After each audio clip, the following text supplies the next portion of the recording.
Bagi ibu ayah yang bercita-cita untuk buat tabung simpanan pendidikan untuk anak-anak, Tuan Puan boleh letakkan target simpan 5 dinar ni sebanyak 10 keping. Dengan 1 keping 5 dinar ni, Tuan Puan boleh jadikan sebagai dana untuk kegunaan 1 semester pengajian.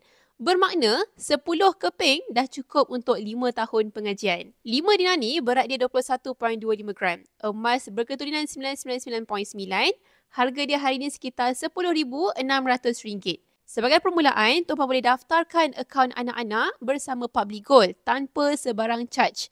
Kemudian, Tuan Puan boleh menabung di akaun emas Gap ataupun Gold Accumulation Program mengikut bajet Tuan Puan serendah RM100 ataupun RM50 bila Tuan Puan buat simpanan secara auto debit. Simpanan ni adalah dalam bentuk gram emas. Bila cukup 21.25 gram emas dalam akaun Gap, Tuan Puan boleh terus arahkan sistem untuk keluarkan emas ni dan boleh simpan sendiri. Tiba masa bila anak ditawarkan tempat pengajian di universiti, Tuan Puan boleh jual 5 dinar ni di mana-mana cawangan Public Gold untuk dapatkan harga terbaik. Simpanan ni menjamin masa depan anak supaya mereka tidak terikat dengan pinjaman PTPTN sebaik sahaja mereka masuk ke alam pekerjaan. Jadi bagi parents yang berminat untuk mulakan simpanan emas bersama Public Gold, Puan Puan boleh terus rujuk pin video tutorial ataupun tekan link di bio saya untuk daftar akaun emas Public Gold. Dan saya akan bimbing Tuan Puan dalam langkah dan cara simpanan emas yang terbaik. Teruskan follow saya untuk dapatkan ilmu mengenai emas dan keuangan.